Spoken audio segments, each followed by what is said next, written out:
Hi. അപ്പോൾ നമ്മൾ ഇതുവരെ എന്തൊക്കെയാണ് പഠിച്ചത്? ഹാഷ് ഇൻക്ലൂഡ് std.h എന്തെന്ന് പറഞ്ഞു, മെയിൻ ഫംഗ്ഷൻ വഴിയാണ് എൻട്രൻസ് പോയിന്റ് എന്ന് പറഞ്ഞു, പ്രിന്റ് എഫ് എവിടെ നിന്ന് വരുന്നു, std.h ഫയലിനുള്ളിൽ നിന്ന് വരുന്നു.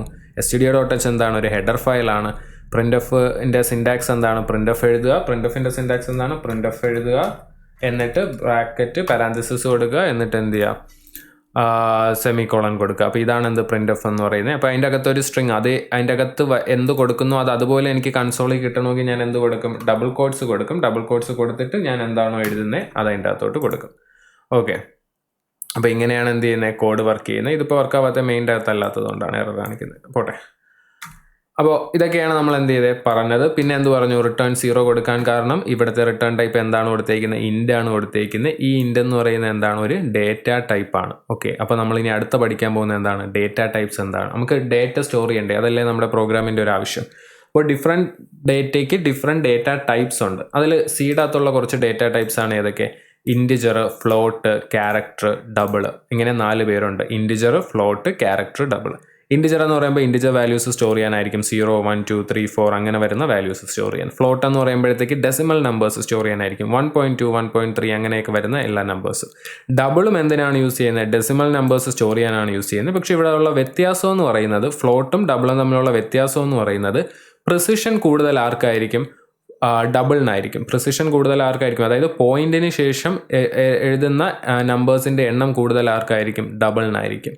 ക്യാരക്ടർ എന്ന് പറയുമ്പോൾ ഒരു സിംഗിൾ ക്യാരക്ടർ സ്റ്റോർ ചെയ്യാൻ വേണ്ടിയിട്ട്, CHAR എന്ന് പറയുന്നത് ഒരു സിംഗിൾ ക്യാരക്ടർ സ്റ്റോർ ചെയ്യാൻ വേണ്ടിയിട്ട് ഒരു സിംഗിൾ കോട്ട് കൊടുക്കുക. അതിൻ്റെ അകത്ത് നമ്മൾ ഏത് ലെറ്റർ ആണോ സ്റ്റോർ ചെയ്യുന്നത് അത് കൊടുക്കുക. CO, AO, BO അങ്ങനെ എന്ത് വേണമെങ്കിലും കൊടുക്കാം. പിന്നെ ബൂളിയൻ എന്നും പറഞ്ഞാൽ നമ്മൾ ബാക്കി ലാംഗ്വേജസിലൊക്കെ കോമൺ ആയിട്ട് പഠിക്കുന്ന ഒരു ഡേറ്റ ടൈപ്പും കൂടിയുണ്ട്. അത് ഇതിൻ്റെ അകത്തില്ല. കാരണം ഇൻബിൽറ്റിനായിട്ട് എന്തില്ല? ബൂളിയൻ എന്ന് പറയുന്ന ഒരു ഡേറ്റ ടൈപ്പ് ഇല്ല. പക്ഷെ നമ്മൾ നേരത്തെ കൊണ്ടുവന്നില്ലേ ഹാഷ് ഇൻക്ലൂഡ് std.h, അതുപോലെ നമുക്ക് എന്ത് ചെയ്യാം? ബൂളിയൻ യൂസ് ചെയ്യാനായിട്ട് ഈ std.bool.h കൊണ്ടുവന്നാൽ നമുക്ക് ആരെ യൂസ് ചെയ്യാൻ പറ്റും? ബൂളിയൻ എന്ന് പറയുന്ന ഡേറ്റ ടൈപ്പിനെ യൂസ് ചെയ്യാൻ പറ്റും. ഇനി ഇതിനെയൊക്കെ എങ്ങനെയാണ് സ്റ്റോർ ചെയ്യുന്നത്? അതായത് ഒരു വേരിയബിളിനെ ക്രിയേറ്റ് ചെയ്യേണ്ട സിൻടാക്സ് എന്താണ്? അപ്പോൾ വേരിയബിൾ എന്താണെന്ന് ഞാൻ ഇപ്പോഴും പറഞ്ഞിട്ടില്ല അല്ലേ, ഡേറ്റ ടൈപ്സ് മാത്രമേ പറഞ്ഞിട്ടുള്ളൂ. ഓക്കെ, ഇപ്പോൾ നിങ്ങളുടെ പേര് ഇപ്പോൾ എന്തെങ്കിലും ആയിക്കോട്ടെ, അച്ചു എന്നാണ് നിങ്ങളുടെ പേരെങ്കിൽ, നിങ്ങൾ ആരെങ്കിലും അറിയാവുന്ന ആൾ ഒരു കൂട്ടത്തിൽ നിൽക്കുവാണെങ്കിൽ നിങ്ങളെ വിളിക്കുന്നത് എങ്ങനെയായിരിക്കും? അച്ചു എന്ന് പറയുന്ന ആ പേര് വിളിച്ചിട്ടായിരിക്കും എന്ത് ചെയ്യുന്നത്? വിളിക്കുന്നത് അല്ലേ. അപ്പോൾ ആ പേര് കേൾക്കുമ്പോഴത്തേക്കും നിങ്ങൾ വരും. അതേപോലെ എനിക്ക് കുറച്ച് ഡേറ്റ ടൈപ്സ് ഒക്കെ ഉണ്ടെന്ന് പറഞ്ഞു. അപ്പോൾ ആ ഡേറ്റ ഞാൻ എവിടെയെങ്കിലും സ്റ്റോർ ചെയ്ത് വെച്ചു. ആ സ്റ്റോർ ചെയ്ത് വെക്കുന്ന സ്ഥലത്തിന് ഞാൻ എന്ത് കൊടുക്കും? ഒരു പേര് കൊടുക്കും. എന്തിനാണ്? പിന്നീട് എപ്പോഴെങ്കിലും എനിക്കത് യൂസ് ചെയ്യാൻ, അതായത് പിന്നീട് എപ്പോഴെങ്കിലും എനിക്ക് അവരെ ഐഡൻറ്റിഫൈ ചെയ്യണമെങ്കിൽ ഞാൻ ആ പേര് വെച്ചായിരിക്കും എന്ത് ചെയ്യുന്നത്? അവരെ ഐഡൻറ്റിഫൈ ചെയ്യുന്നത്. അതായത് എനിക്ക് ഒരാളുടെ നെയിം സ്റ്റോർ ചെയ്യണം. അപ്പോൾ ഞാൻ നെയിം വേണ്ട, ഒരാളുടെ ഏജ് സ്റ്റോർ ചെയ്യണം. അപ്പോൾ ഞാൻ എന്ത് ചെയ്യും? ഏജ് എന്ന് പറയുന്ന ഒരു വേരിയബിൾ ക്രിയേറ്റ് ചെയ്യും. അതിൻ്റെ അകത്തായിരിക്കും ഞാൻ എന്ത് ചെയ്യുന്നത്? അവരുടെ ഏജ് സ്റ്റോർ ചെയ്യുന്നത്. ഏജ് = 18. മനസ്സിലായോ? ഇനി ഈ ഐഡൻറ്റിഫയേഴ്സ് ക്രിയേറ്റ് ചെയ്യുന്നതിന് കുറച്ച് റൂൾസ് ഉണ്ട്. റൂൾസ് സിമിലർ ടു നമ്മളെ ഇൻസ്റ്റഗ്രാമിൻ്റെ അകത്തൊരു യൂസർ നെയിം ക്രിയേറ്റ് ചെയ്യുന്ന പോലെയാണ്. എന്താണ്? നമ്മൾ സ്റ്റാർട്ടിങ്ങിൽ എന്ത് പാടില്ല? പേരിൻ്റെ യൂസർ നെയിമിൻ്റെ ഫ്രണ്ടിൽ എന്ത് പാടില്ല? നമ്പേഴ്സ് പാടില്ല. അതായത് ഇതെന്ന് പറയുന്നത് തെറ്റായിട്ടുള്ള ഒരു പേരാണ്. 9 അച്ചു എന്നും പറഞ്ഞ് എഴുതിയിരിക്കുന്നത് എന്താണ്? തെറ്റായിട്ടുള്ള. കാരണം എന്ത് പാടില്ല? നമ്പേഴ്സ് പാടില്ല. പിന്നെ എന്ത് പാടില്ല? ഇപ്പോൾ അച്ചു അശോക് എന്നാണ് പേരെങ്കിൽ ഇതിൻ്റെ ഇടയിൽ എന്ത് പാടില്ല? സ്പേസ് പാടില്ല. അതിന് വരെ നമ്മൾ എന്ത് കൊടുക്കും? ഇൻസ്റ്റഗ്രാമിൻ്റെ അകത്തൊക്കെ ആണെങ്കിൽ _ ഒക്കെ കൊടുക്കൂലേ, അതുപോലെ വേണം എന്ത് ചെയ്യുക? സ്പേസ് ഇല്ലാതെ ഇങ്ങനത്തെ സ്പെഷ്യൽ എന്തെങ്കിലും ക്യാരക്ടേഴ്സ് യൂസ് ചെയ്യണം. നമ്പേഴ്സ് സ്റ്റാർട്ടിങ്ങിൽ പാടില്ല. പിന്നെ അറ്റ് എൻഡിലൊക്കെ നമ്പേഴ്സ് വന്നാൽ കുഴപ്പമില്ല കേട്ടോ. പിന്നെ സ്പെഷ്യൽ ക്യാരക്ടേഴ്സ് ആയിട്ടുള്ള @ അങ്ങനെയുള്ള സാധനങ്ങൾ നമ്മൾ എന്ത് ചെയ്യാൻ പാടില്ല? യൂസർ നെയിമിൽ യൂസ് ചെയ്യാൻ പാടില്ല. അതേപോലെ തന്നെ എന്ത് ചെയ്യില്ല? ഐഡൻറ്റിഫയേഴ്സിൽ യൂസ് ചെയ്യാൻ പാടില്ല. അപ്പോൾ ഇങ്ങനെ കുറച്ച് റൂൾസ് ഉണ്ട്. അത് ജസ്റ്റ് നോക്കിയിരുന്നാൽ മതി. അപ്പോൾ നമ്മുടെ ഫസ്റ്റ് ഐഡൻറ്റിഫയറിനെ ക്രിയേറ്റ് ചെയ്യാൻ പോകണം, അല്ലെങ്കിൽ ഒരു വേരിയബിളിനെ ക്രിയേറ്റ് ചെയ്യാൻ പോവുകയാണ്. എനിക്ക് എന്ത് ചെയ്യണം? ഒരു സ്റ്റുഡൻറ്റിൻ്റെ മാർക്ക് സ്റ്റോർ ചെയ്യണം. മാർക്ക് സ്റ്റോർ ചെയ്യാൻ വേണ്ടിയിട്ട് എന്താണ്? അപ്പോൾ ഞാനിപ്പോൾ തൽക്കാലം ഇൻറ്റിജർ ആയിട്ട് എടുക്കുന്നതെന്ന് വെച്ചോ. ഇൻറ്റിജർ ആയിട്ട് എടുക്കുകയാണെങ്കിൽ ഇൻറ്റ് മാർക്ക് = എന്താണ്? 5 മാർക്ക് കിട്ടി. ഓക്കെ, അപ്പോൾ ഇതിൻ്റെ സിൻടാക്സ് നമുക്ക് എങ്ങനെ എഴുതാം? സ്റ്റാർട്ടിങ് എന്ത് കൊടുക്കണം? ഡേറ്റ ടൈപ്പ് കൊടുക്കണം. എന്നിട്ട് എന്ത് കൊടുക്കണം? വേരിയബിളിൻ്റെ നെയിം കൊടുക്കണം. = എന്താണ്? വാല്യൂ ആണ്. ഓക്കെ, ഡേറ്റ ടൈപ്പാണ് ഇവിടെ എന്ത്? ഇൻ്റ് എന്ന് പറയുന്നത്. പിന്നെ മാർക്ക് എന്ന് പറയുന്നതാണ് വേരിയബിളിൻ്റെ നെയിം. = 5 എന്ന് പറയുന്നതാണ് എന്ത്? വാല്യൂ. അപ്പോൾ ഇതാണ് എന്ത്? ഒരു വേരിയബിൾ ഡിക്ലെയർ ചെയ്യുന്നതിൻ്റെ സിൻടാക്സ് എന്ന് പറയുന്നത്, അതിൻ്റെ ഗ്രാമർ. ഓക്കെ ആണോ? ഇവിടെ ഇപ്പോൾ ഞാൻ ഇൻ്റ് എന്ന് കൊടുത്തില്ലെങ്കിൽ എന്ത് പറ്റിയേനെ? എറർ വന്നേനെ. കാരണം എന്താണ്? ഐഡൻറ്റിഫയർ ആർക്കെ അൺഡിഫൈൻഡ് ആണ്. ഏത് ഡേറ്റ ടൈപ്പ് എന്ന് നമ്മൾ പറഞ്ഞിട്ടില്ല. അപ്പോൾ ഞാൻ കണ്ടോ, നേരത്തെ മാർക്ക് എന്ന് പറഞ്ഞിട്ടാണ് 5 സ്റ്റോർ ചെയ്തത്. പക്ഷെ ഇപ്പം ഞാൻ ഇട്ടേക്കുന്ന പേരെന്താണ്, ഇൻറ്റ് RK എന്നാണ്. ഓക്കെ, സ്റ്റിൽ ആ വാല്യൂ, അതിൻ്റെ അകത്തുള്ള വാല്യൂ എന്തായിരിക്കും, 5 എന്ന് പറയുന്ന ഒരു വാല്യൂ ആയിരിക്കും. അപ്പോൾ നമ്മൾ ഈ കൊടുക്കുന്ന പേരിന് പ്രോഗ്രാമിൻ്റെ അകത്ത് നമുക്ക് മനസ്സിലാവുക എന്നുള്ളൊരു ഓപ്ഷൻ മാത്രമേ ഉള്ളൂ. അല്ലാതെ പ്രോഗ്രാമിൻ്റെ അകത്ത് അത് മാർക്കാണ്, അത് ഏജ് ആണ് എന്നൊന്നും മനസ്സിലാവത്തില്ല കമ്പ്യൂട്ടറിന്. നമുക്ക് വായിക്കുന്ന പ്രോഗ്രാമേഴ്സിന്, അല്ലെങ്കിൽ ഇത് വേറെ സെപ്പറേറ്റ് വേറെ ഏതെങ്കിലും പ്രോഗ്രാമർ വായിക്കുകയാണെങ്കിൽ അവർക്ക് മനസ്സിലാവാൻ വേണ്ടി എന്ത് ചെയ്യുക, ഓൾവേസ് മീനിങ് ഫുൾ പേര് കൊടുക്കാൻ നോക്കുക. ജസ്റ്റ് RK ABC എന്നൊക്കെ കൊടുക്കുന്നതിന് പകരം മാർക്കെന്ന് തന്നെ കൊടുക്കുക. അപ്പോൾ എന്ത് ചെയ്യുക, വേറൊരാൾക്കും കൂടി വന്ന് വായിച്ചാൽ എന്ത് ചെയ്യും, മനസ്സിലാവും പെട്ടെന്ന്. അപ്പോൾ ഞാൻ ഈ ഒരു ലൈൻ എഴുതുമ്പോൾ എന്തോ സംഭവിക്കുന്നതെന്ന് വെച്ചാൽ, ജസ്റ്റ് ഇതൊരു റഫായിട്ടുള്ള ഒരു ഐഡിയ ആണ്.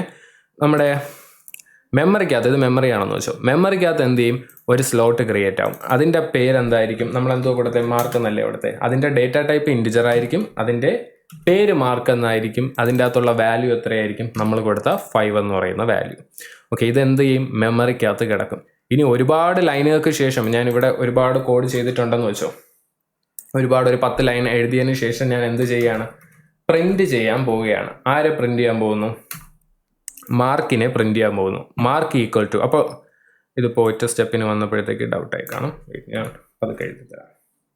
മാർക്കിനെ എനിക്ക് പ്രിൻറ്റ് ചെയ്യണം. മാർക്കിനെ പ്രിൻറ്റ് ചെയ്യാൻ വേണ്ടിയിട്ട് ഞാൻ യൂസ് ചെയ്യാൻ പോകുന്ന വഴി എന്ന് പറയുമ്പോഴത്തേക്ക് ഞാൻ എന്ത് കൊടുക്കും, %d എന്ന് കൊടുക്കും. ഓക്കെ, %d ഡബിൾ കോട്ട്സിൻ്റെ അകത്ത് കൊടുക്കും. %d ജസ്റ്റ് എന്താണ്, നമ്മൾ ഏത് ടൈപ്പ് ഡേറ്റേനെയാണ് നമ്മൾ എടുക്കാൻ പോകുന്നത് എന്ന് ജസ്റ്റ് ഒന്ന് കാണിച്ചു കൊടുക്കാൻ വേണ്ടിയിട്ടാണ് എന്ത് ചെയ്യുക, %d ഡിജിറ്റൽ ഒരു നമ്പറിനെയാണ് എടുക്കുന്നതെന്ന് കാണിക്കാൻ വേണ്ടിയിട്ട്. കോമ, എനിക്ക് ആരെയാണ് പ്രിൻറ്റ് ചെയ്യാനുള്ളത്, മാർക്ക് എന്ന് പറയുന്ന ആളിനെ വേണം പ്രിൻറ്റ് ചെയ്യാനുള്ളത്. അപ്പോൾ മാർക്ക് എന്ന് പറയുന്ന ആളിനെ എന്ത് ചെയ്യും, മെമ്മറിക്കകത്ത് പോയി സെർച്ച് ചെയ്യും. ഓക്കെ, മാർക്ക് എന്ന പേരിൽ ഒരാളുണ്ടോ, ആളുണ്ടെങ്കിൽ എന്ത് ചെയ്യും, അതിൻ്റെ അകത്തെ വാല്യൂ എന്താണോ അതെവിടെ വരും, printf-ൻ്റെ അകത്ത് വരും. അപ്പോൾ ഇവിടുത്തെ മാർക്കിൻ്റെ വാല്യൂ ഇപ്പോൾ എത്രയാണ്, 5 ആണ്. അപ്പോൾ എനിക്കിതിൻ്റെ ഔട്ട്പുട്ട് എത്ര കിട്ടും, 5 എന്ന് കിട്ടും. ഓക്കെ, സോറി, ഇവിടെ വെച്ച് ഞാൻ റിട്ടേൺ 0 കൊടുത്തു. അത് വെച്ച് അവിടെ വെച്ച് പ്രോഗ്രാം എൻഡ് ആവും, ശ്രദ്ധിച്ചില്ല. നമ്മളൊന്നും കൂടി കൊടുക്കുക, സേവ് ചെയ്യുക, ഒന്നും കൂടി റൺ ചെയ്യുക. റിട്ടേൺ ചെയ്യുന്നത് അറ്റ് ദ എൻഡ് കൊടുക്കാൻ നോക്കുക. ഓക്കെ, ഹലോ വേൾഡ് 5 എന്നും പറഞ്ഞ് കിട്ടി. ഓക്കെ, ഈ 5 ആണ് എന്ത്, ആ മാർക്കിൻ്റെ വാല്യൂ. അപ്പം ഞാൻ അതും കൂടി ചേർത്ത് ഇവിടെ കൊടുക്കാം, മാർക്ക് ഈസ്. ഇങ്ങനെ നമുക്ക് എന്ത് ചെയ്യാം, ഇൻ്റർപോളേറ്റ് ചെയ്യാൻ പറ്റും. അതായത് ഞാൻ ഇതിൻ്റെ അകത്ത് തന്നെ ഡബിൾ കോട്ട്സിൻ്റെ അകത്ത് തന്നെ എന്ത് കൊടുത്തിട്ടുണ്ട്, നോർമൽ ഒരു സ്ട്രിങ്ങും കൊടുത്തിട്ടുണ്ട്, പിന്നെ ഡൈനാമിക് ആയിട്ട് വരുന്ന ഒരു വാല്യൂവും കൊടുത്തിട്ടുണ്ട്. സേവ് ചെയ്യുക, റൺ ചെയ്യുക. അപ്പോൾ കണ്ടോ, ഹലോ വേൾഡ് മാർക്ക് ഈസ് 5 എന്ന് പറഞ്ഞു. ഇപ്പോൾ ഇത് കണ്ടോ, ഇത് രണ്ടും കൂടി 2 printf സ്റ്റേറ്റ്മെൻ്റ് ഉണ്ട്. ഓക്കെ, ഇത് ഈ printf മാത്രമാണ് നമ്മുടെ കൺസോളിൽ കിട്ടുന്നത്. ബാക്കി ഇൻറ്റ് മാർക്ക് ഈസ് ഈക്വൽ ടു 5 ഇതെന്താ ചെയ്യുന്നത്, ജസ്റ്റ് ബേസിക്കലി ഞാൻ നേരത്തെ പറഞ്ഞതുപോലെ മെമ്മറിക്കകത്ത് പോകുന്നു, മാർക്ക് എന്ന് പറയുന്ന ഒരു വേരിയബിൾ ക്രിയേറ്റ് ചെയ്യുന്നു, അതിൻ്റെ ഡേറ്റ ടൈപ്പ് എന്താണ്, ഇൻറ്റിജർ എന്ന് കൊടുക്കുന്നു, അതിൻ്റെ അകത്ത് വാല്യൂ 5 എന്ന് സ്റ്റോർ ചെയ്യുന്നു. ഓക്കെ, എന്നിട്ട് ഈ പ്രിൻറ്റ് സ്റ്റേറ്റ്മെൻറ്റുകൾ മാത്രമേ വർക്ക് ആവത്തുള്ളൂ. അപ്പോൾ ഈ ഹലോ വേൾഡ് കഴിഞ്ഞിട്ട് എനിക്ക് പുതിയൊരു ലൈനിൽ വേണ്ടേ, ഇത് ഞാൻ പുതിയൊരു ലൈനിലാണ് കൊടുത്തേക്കുന്നത്, പക്ഷേ ഇത് ചേർന്നല്ലേ എനിക്ക് ഔട്ട്പുട്ട് കിട്ടുന്നത്. അപ്പോൾ ഒരു പുതിയ ലൈൻ വരാൻ വേണ്ടിയിട്ട് ഞാൻ എന്ത് കൊടുക്കും, /n എന്ന് കൊടുക്കും. ഇതെന്ന് പറയുന്ന ന്യൂ ലൈൻ ക്യാരക്ടർ എന്നൊക്കെ പറയും. പുതിയൊരു ലൈനിലോട്ട് ജസ്റ്റ് പുതിയൊരു ലൈനിലോട്ട് ആഡായി വരാൻ വേണ്ടിയിട്ടാണ്. ഓക്കെ, അപ്പോൾ കണ്ടോ, ഹലോ വേൾഡ് എന്ന് പറയുന്ന ഒരു ലൈനിൽ വന്നു, മാർക്ക് ഈസ് 5 എന്ന് പറയുന്നത് നെക്സ്റ്റ് ലൈനിൽ വന്നു. അപ്പോൾ ഇങ്ങനെയാണ് നമ്മൾ എന്ത് ചെയ്യുന്നത്, വേരിയബിൾസ് ക്രിയേറ്റ് ചെയ്യുന്നത്. ഇനി എനിക്കിപ്പോൾ ഒരു 2 നമ്പേഴ്സ് എനിക്ക് ആഡ് ചെയ്യണം. ഓക്കെ, അപ്പോൾ ഞാൻ എന്ത് ചെയ്യും, ഫസ്റ്റ് ഇപ്പോൾ ഇവിടെ മാർക്കെന്ന് ഇങ്ങനെ ഇനിഷ്യലൈസ് ചെയ്തേക്കുന്നത് കൊണ്ട് ഞാൻ ഇവിടെ ആളിനെ വിളിച്ചാൽ എനിക്ക് ആരെ കിട്ടും, മാർക്കെന്ന് പറയുന്ന ഒരാളിനെ കിട്ടും. ഇപ്പം ഞാൻ എന്ത് ചെയ്തു, മാർക്കിനെ ഇനിഷ്യലൈസ് ചെയ്ത ആ ഒരു ലൈനില്ലേ, അതിനെ ഞാൻ കമൻറ്റ് ചെയ്തു. അപ്പോൾ ഇവിടെ എന്തുവാ പറയുന്നത്, മാർക്കെന്ന് പറയുന്നത് അൺഡിഫൈൻഡ് എന്നാണ് പറയുന്നത്. കാരണം എന്താണ്, ഈ ലൈൻ എത്തുമ്പോൾ അത് എവിടെ ചെക്ക് ചെയ്യും, മെമ്മറിക്കകത്ത് ചെക്ക് ചെയ്യും. പക്ഷേ മെമ്മറിക്കകത്ത് ഇപ്പോൾ മാർക്ക് എന്ന പേരിൽ ഒരാളുണ്ടോ, ഇല്ല, ഞാൻ അതിനെ കമൻറ്റ് ചെയ്ത് കളഞ്ഞു. അപ്പോൾ മെമ്മറിയിൽ വന്ന് നോക്കുമ്പോൾ അയ്യോ മാർക്ക് എന്ന് പറയുന്ന ആളില്ല. അപ്പോൾ അതുകൊണ്ടാണ് അത് എന്തെന്ന് പറയുന്നത്, അൺഡിഫൈൻഡ് എന്ന് പറയുന്നത്. അപ്പോൾ ഫസ്റ്റ് നമ്മൾ എന്ത് ചെയ്യുക, എപ്പോഴും വേരിയബിളിനെ ഇനിഷ്യലൈസ് ചെയ്യുക. അപ്പോൾ എനിക്ക് എന്ത് ചെയ്യണം, 2 നമ്പേഴ്സ് ആഡ് ചെയ്യണം. 2 നമ്പേഴ്സ് ആഡ് ചെയ്യാൻ വേണ്ടിയിട്ട് ഞാൻ എന്ത് ചെയ്തു, ഇൻറ്റിജർ ഡേറ്റ ടൈപ്പിലുള്ള 2 നമ്പേഴ്സിനെ എടുക്കാൻ പോവുകയാണ്. അപ്പോൾ ഞാൻ ഫസ്റ്റത്തെ A എന്ന് പറയുന്നതും എടുത്തു, അല്ല മീനിങ് ഫുൾ ആയിട്ടുള്ള പേര് കൊടുക്കുക, num1 എന്നുള്ളതും എടുത്തു, num2 എന്നുള്ളതും എടുത്തു. അപ്പോൾ കണ്ടോ, ഒരൊറ്റ സിംഗിൾ ലൈനിൽ തന്നെ എനിക്ക് എന്ത് ചെയ്യാൻ പറ്റും, മൾട്ടിപ്പിൾ വേരിയബിൾസിനെ എന്ത് ചെയ്യാൻ പറ്റും, ക്രിയേറ്റ് ചെയ്യാൻ പറ്റും. num1 എന്ന് പറയുന്നത് num2 രണ്ടും എന്ത് ടൈപ്പ് ആയിരിക്കും, ഇൻറ്റിജർ ടൈപ്പ് ആയിരിക്കും. അപ്പോൾ മെമ്മറിക്കകത്ത് എങ്ങനെ വരും, ഇതാരായിരിക്കും, ഇതെന്ന് പറയുന്നത് num1 ആയിരിക്കും, ഇതെന്ന് പറയുന്നത് ഇൻറ്റിജറിൻ്റെ തന്നെ ആരായിരിക്കും, num2 എന്ന് പറയുന്ന ആൾ. രണ്ടുപേർക്കും ഇപ്പോൾ കറൻ്റ്ലി വാല്യൂ ഉണ്ടോ, ഇല്ല, കാരണം നമ്മൾ വാല്യൂ അസൈൻ ചെയ്തിട്ടില്ല അല്ലേ ഇപ്പോൾ. അപ്പോൾ നമ്മൾ ആ രണ്ട് ലൈൻ റണ്ണായി കഴിയുമ്പോൾ ആ ഒരു ലൈൻ റണ്ണായി കഴിയുമ്പോൾ എന്താണ് സംഭവിക്കുന്നത്? മെമ്മറിക്കകത്ത് ഇങ്ങനെ രണ്ട് ബ്ലോക്ക് ക്രിയേറ്റ് ആവും. ഒന്നെന്ന് പറയുന്നത് num1, അതും എന്താണ് ഇൻറ്റിജർ ആണ്. ഒന്നെന്ന് പറയുന്നത് num2, അതും എന്താണ് ഇൻറ്റിജർ ടൈപ്പാണ്. ഓക്കെ അല്ലേ? ക്ലിയർ അല്ലേ? ഇനി നമുക്ക് എന്ത് ചെയ്യാം? ഇതിന് വാല്യൂ കൊടുക്കാം. num1ന് ഞാൻ എന്തെന്ന് കൊടുത്തു? 10 എന്ന് കൊടുത്തു. num1 is equal to 10. At the end ഞാൻ എന്ത് കൊടുത്തു? സെമി കോളൻ കൊടുത്തു. num2ന് ഞാൻ അതുപോലെ എന്ത് കൊടുത്തു? 20 എന്ന് പറയുന്ന ഒരു വാല്യൂ കൊടുത്തു. ഓക്കെ ആണോ? ക്ലിയർ ആണോ? ഇപ്പോൾ നമുക്ക് num1 എന്ന് പറയുന്ന ഒരു വേരിയബിൾ ക്രിയേറ്റ് ചെയ്തു, num2 എന്ന് പറയുന്ന ഒരു വേരിയബിൾ ക്രിയേറ്റ് ചെയ്തു. ഇത് ക്രിയേറ്റ് ചെയ്ത സമയത്ത് ഞാൻ എന്ത് കൊടുത്തിട്ടില്ല? അവർക്ക് വാല്യൂസ് കൊടുത്തിട്ടില്ല. ഓക്കെ, അതാണ് ഈ കാണിച്ചിരിക്കുന്നത്. ഇവിടെ ഇപ്പോൾ എന്തില്ല? വാല്യൂസ് ഇല്ല. എന്നിട്ടാണ് ഞാൻ അടുത്ത ലൈനിൽ എന്ത് കൊടുത്തത്? num1ൻ്റെ വാല്യൂ എന്തായിരിക്കണം? ഈക്വൽ ടു 10 ആയിരിക്കണം. അപ്പോൾ ഈ 10 എന്ന് പറയുന്ന വാല്യൂ എവിടെ അസൈൻ ആവും? num1ൻ്റെ അകത്ത് അസൈൻ ആവും. അപ്പോൾ num1ൻ്റെ അകത്തുള്ള വാല്യൂ എന്തായി? 10 ആയി. ഇനി num2ൻ്റെ അകത്ത് ഞാൻ അടുത്ത ലൈനിൽ എന്ത് ചെയ്തു? 20 എന്ന് പറയുന്ന വാല്യൂ അസൈൻ ചെയ്തു. അപ്പോൾ നമ്മുടെ മെമ്മറിയുടെ സ്ലോട്ടിൻ്റെ അകത്ത് എന്ത് വരും? 20 എന്ന് പറയുന്ന വാല്യൂ അസൈൻ ആവും. ക്ലിയർ ആണ്? ഇനി അടുത്ത ലൈനിൽ ഞാൻ എന്ത് ചെയ്തു? മാർക്കിനെ പ്രിൻറ്റ് ചെയ്യാൻ പറയുന്നു. മാർക്ക് ഇവിടെ ഓൾറെഡി അസൈൻഡ് ആണ്, അത് നമ്മൾ നേരത്തെ റിമൂവ് ചെയ്തു. ഇത് ആരായിരുന്നു? മാർക്ക്. വാല്യൂ എത്രയായിരുന്നു? 5 ആയിരുന്നു.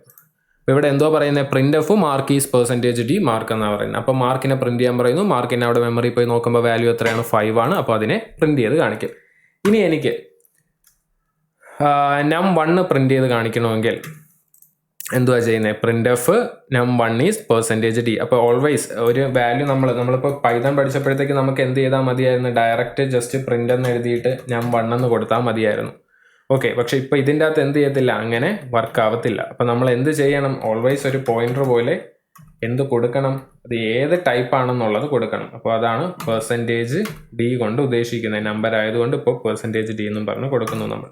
കോമ ആരെയാണ് നമ്മൾ കൊടുക്കാൻ പോകുന്നത്? num1 പ്ലസ് num2നെ കൊടുക്കുന്നു. അതായത് നമ്മളിപ്പോൾ എന്തുവാ ചെയ്തേ? അതിൻ്റെ സമ്മ് കൊടുത്തു. എന്നിട്ട് ഓൾവേസ് എന്തും കൂടി ശ്രദ്ധിക്കുക, അറ്റ് ദ എൻഡിൽ സെമി കോളൻ കൊടുക്കാൻ മറക്കരുത്. അപ്പോൾ ഞാനിവിടെ ഇവിടെ മാർക്ക് ഈസ് ഇത് എഴുതിയതുപോലെ ഞാൻ ഇവിടെ എന്ത് ചെയ്യുന്നു? സം ഈസ് എന്ന് പറഞ്ഞിട്ട് %d എന്ന് കൊടുക്കും. അപ്പോൾ num1നെയും num2നെയും കൂടി ഇവിടെ വെച്ച് ആഡ് ചെയ്യും.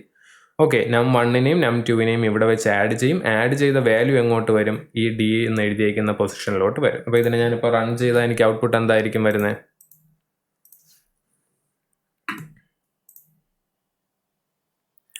ന്യൂ ലൈനിലോട്ട് ആക്കിയിട്ടില്ലേ? അപ്പോൾ അതെന്ത് പറ്റും? എല്ലാം കൂടി ഒരൊറ്റ ലൈനിൽ വരും. മാർക്ക് ഈസ് 5, സം ഈസ് 30 എന്ന് വരാൻ കാരണം 20 + 10. ആ 20 + 10 ചെയ്യുമ്പോൾ 30 കിട്ടും. അതിനെയാണ് ഇവിടെ റിപ്ലേസ് ആവുന്നത്. സം ഈസ് 30 എന്നും പറഞ്ഞ് റിപ്ലേസ് ആവുന്നത്. ഇവിടെ ന്യൂ ലൈൻ വരണമെങ്കിൽ എന്ത് ചെയ്യാം? ഓക്കെ, അല്ലെങ്കിൽ നമുക്ക് എന്ത് ചെയ്യാം? വീണ്ടും ഒരു വേരിയബിൾ ക്രിയേറ്റ് ചെയ്യാം. ഇൻറ്റിജറിൻ്റെ ഒരു വേരിയബിളും കൂടി ക്രിയേറ്റ് ചെയ്യാം. എന്തെന്ന് പറഞ്ഞിട്ട്? സം എന്നും പറഞ്ഞിട്ട്. എന്നിട്ട് 9ാമത്തെ സ്റ്റെപ്പിൽ എനിക്ക് എന്ത് ചെയ്യാം? Sum is equal to num1 plus num2 എന്ന് ചെയ്യാം. ഓക്കെ, ഇവിടെ ഈ പ്രിൻറ്റിൻ്റെ അകത്ത് തന്നെ സമ്മ് ചെയ്യുന്നതിന് പകരം ഞാൻ എന്ത് ചെയ്തു? ഇവിടെ പുറത്ത് വെച്ച് തന്നെ എന്ത് ചെയ്തു? സമ്മിനെ ചെയ്തു. എന്നിട്ട് എന്ത് ചെയ്യാം? ഇനി അടുത്ത നെക്സ്റ്റ് സ്റ്റെപ്പിൽ ഇൻസ്റ്റെഡ് ഓഫ് ദിസ് എനിക്ക് എന്ത് ചെയ്യാം? ആരെവിടെ ഡയറക്റ്റ് വിളിക്കാം? സം എന്ന് പറയുന്ന വേരിയബിളിനെ ഡയറക്റ്റ് വിളിക്കാം. ഓക്കെ, അപ്പോൾ ഞാൻ ഇവിടെ സം എന്ന് കൊടുക്കുമ്പോഴത്തേക്ക് എന്തുമായിരുന്നു നമ്മുടെ മെമ്മറിക്കകത്ത് സംഭവിക്കുന്നത്? Ctrl+C Ctrl+V. ഓക്കെ, അതൊരു ഇൻറ്റിജർ ടൈപ്പാണ്. സം എന്ന് പറയുന്ന ഒരാൾ ക്രിയേറ്റ് ആയി. ഓക്കെ, അപ്പോൾ ഈ ഒരു ലൈൻ കഴിയുമ്പോഴത്തേക്ക് num1 എന്ന് പറയുന്ന empty ആയിട്ട് ക്രിയേറ്റ് ആവും, num2 എന്ന് പറയുന്ന empty ആയിട്ട് ക്രിയേറ്റ് ആവും, സം എന്ന് പറയുന്ന empty ആയിട്ട് ക്രിയേറ്റ് ആവും. ഈ ലൈൻ എത്തുമ്പോഴത്തേക്ക് എന്ത് പറ്റും? num1ൻ്റെ അകത്ത് 10 എന്ന് പറയുന്ന വാല്യൂ വരും. ഈ ലൈൻ എത്തുമ്പോഴത്തേക്ക് num2ൻ്റെ അകത്ത് 20 എന്ന് പറയുന്ന വാല്യൂ വരും. ഈ ലൈൻ എത്തുമ്പോൾ എന്ത് ചെയ്യും? Sum is equal to num1 plus num2 എന്നാണ് പറഞ്ഞേക്കുന്നത്. അപ്പോൾ എന്ത് ചെയ്യും? num1നെ എടുക്കും, num2നെ എടുക്കും. എന്നിട്ട് അതിനെ എവിടെ വെച്ച് ആഡ് ചെയ്യും? ഇതിൻ്റെ അകത്ത് ആഡ് ചെയ്യും. 10 + 20 ആഡ് ചെയ്ത് കിട്ടുന്ന വാല്യൂ എത്രയാണ്? 30. അതിപ്പോൾ എവിടെ സ്റ്റോർഡ് ആണ്? സമ്മിൻ്റെ അകത്ത് സ്റ്റോർഡ് ആണ്. അപ്പോൾ ഇപ്പോഴത്തെ സമ്മിൻ്റെ അകത്ത് വാല്യൂ എത്രയാണ്? ആഡ് വന്നു. അയ്യോ, പവർ പോയിന്റ് പെയ്ഡ് അല്ല, അതിൻ്റെയാണ് ഇഷ്യൂ. ഓക്കെ, സമ്മിൻ്റെ അകത്ത് എന്ത് പറ്റി? 30 എന്ന് പറയുന്ന വാല്യൂ സ്റ്റോർ ആയി. ആ 30 എന്ന് പറയുന്ന വാല്യൂവിനെയാണ് ഞാൻ എന്ത് ചെയ്യുന്നത്? ഇവിടെ വെച്ചിട്ട് കോൾ ചെയ്യുന്നത്. സോ ബേസിക്കലി ഇത്ര സാധനമേ ഉള്ളൂ. ഡേറ്റ ടൈപ്പ് എന്ന് പറയുന്നത് ഇപ്പം നമ്മൾ ഇൻറ്റിജർ വാല്യൂസ് മാത്രമേ നോക്കിയുള്ളൂ. ഇതേപോലെ തന്നെയാണ് എന്ത് ക്യാരക്ടർ ഡാറ്റ വാല്യൂ വരുന്നത്. ഇപ്പം ഞാൻ CHAR എന്നും പറഞ്ഞിട്ട് എന്ത് ചെയ്യാം? ഒരു കുട്ടിയുടെ ഇനിഷ്യൽ കൊടുക്കാൻ വേണ്ടിയിട്ട് ഞാൻ എന്ത് ചെയ്തു? CHAR initial is equal to A എന്നും പറഞ്ഞ് കൊടുത്തു. അത് കണ്ടോ, സിംഗിൾ കോഡ്സിലാണ് കൊടുത്തേക്കുന്നത്. ഇനിയിപ്പോൾ ഇതിനെയാണ് ഞാൻ പ്രിൻറ്റ് ചെയ്യാൻ നോക്കുന്നതെങ്കിൽ എന്ത് കൊടുക്കണം? പ്രിൻ്റ് എഫ് %d അല്ലേ നമ്മൾ നേരത്തെ കൊടുത്തേ? അതിന് പകരം ഞാൻ ഇവിടെ എന്ത് കൊടുക്കും? %C എന്ന് കൊടുക്കും. ഓക്കെ, കോമ ആരെയാണ് ഞാൻ പ്രിൻറ്റ് ചെയ്യാൻ പോകുന്നത്? ഇനിഷ്യൽ എന്ന് പറയുന്ന ആളിനെയാണ് ഞാൻ പ്രിൻറ്റ് ചെയ്യാൻ പോകുന്നത്. ന്യൂ ലൈനും കൂടി കൊടുത്തേക്കും. ഓക്കെ, ഇങ്ങനെയാണ് നമ്മൾ എന്ത് ചെയ്തത്, ഒരു ക്യാരക്ടർ വേരിയബിളിനെ ക്രിയേറ്റ് ചെയ്തത്. ക്യാരക്ടർ അതിൻ്റെ ഡേറ്റ ടൈപ്പ് ഇനിഷ്യൽ എന്ന് പറയുന്ന എൻ്റെ ഡേറ്റ ടൈപ്പിൻ്റെ പേര്, വേരിയബിളിൻ്റെ പേര് ഈക്വൽ ടു ഞാൻ കൊടുത്തേക്കുന്ന വാല്യൂ, ഒരു സിംഗിൾ ലെറ്റർ ആയിട്ടുള്ള ഒരു വാല്യൂ പാസ് ചെയ്തിട്ടുണ്ട്. ഓക്കെയാണ്. ഇനി ബൂളിയൻ എന്ന് പറയുന്നത് യൂസ് ചെയ്യണമെങ്കിൽ std bool.h യൂസ് ചെയ്യുക. പിന്നെ നമുക്കുള്ള ഡേറ്റ ടൈപ്പ് ഏതായിരുന്നു, ഡബിൾ ആയിരുന്നു. ഡബിൾ യൂസ് ചെയ്യുമ്പോഴത്തേക്ക് ശ്രദ്ധിക്കേണ്ട ഒരു കാര്യമുണ്ട്, double average is equal to 5.5 എന്നും പറഞ്ഞ് നമ്മൾ കൊടുത്തിട്ടുണ്ട്. ഓക്കെ, ഡബിളും ഒരെണ്ണം കൂടി ഉണ്ടായിരുന്നല്ലോ, ഫ്ലോട്ട് എന്ന് പറയുന്നത്. ഇവർ തമ്മിലുള്ള വ്യത്യാസം എന്തായിരുന്നു? ഇവർ തമ്മിലുള്ള വ്യത്യാസം എന്ന് പറയുന്നത് രണ്ടും ഡെസിമൽ പോയിന്റ്സ് തന്നെ സ്റ്റോർ ചെയ്യുന്നത്, രണ്ടും ഡെസിമൽ പോയിന്റ്സ് തന്നെയാണ് സ്റ്റോർ ചെയ്യുന്നത്. പക്ഷേ ഒരെണ്ണത്തിന് പ്രിസിഷൻ കൂടുതലായിരിക്കും. എറർ കാണുന്നതിന് മുമ്പേ പോയോ? അപ്പോൾ ഇവിടെ രണ്ടും ഞാൻ ഒരേ അത് യൂസ് ചെയ്യാത്തതുകൊണ്ടാണോ വന്നേക്കുന്നത്? ഓക്കെ, ഇവിടെ ഫ്ലോട്ട് ആയിട്ടുള്ള ഒരു വേരിയബിളാണ് യൂസ് ചെയ്തിരിക്കുന്നത്. അപ്പോൾ അടുത്ത എൻ്റെ എനിക്ക് എന്ത് ചെയ്യാം, ജസ്റ്റ് അതൊന്ന് ഐഡൻറ്റിഫൈ ചെയ്യാൻ വേണ്ടിയിട്ട് ഒരു എഫും കൂടി കൊടുത്താൽ എന്തില്ല, പ്രശ്നമില്ല. ഓക്കെ, അതും കൂടി ഒന്ന് ശ്രദ്ധിച്ച് വെച്ചേക്കുക, ജസ്റ്റ് ഒന്ന് ആലോചിച്ച് വെച്ചിരുന്നാൽ മതി. ഓക്കെ, ഫ്ലോട്ടിംഗ് നമ്പറിനാകുമ്പോഴത്തേക്ക് അറ്റ് എൻ്റെ ഒരു എഫ് എടുക്കുക. ഡബിൾ ആണെങ്കിൽ എന്ത് ചെയ്യുക, നോർമലി നമ്മൾ അസൈൻ ചെയ്യുന്നത് പോലെ തന്നെ ചെയ്യുക, പ്രശ്നമൊന്നുമില്ല.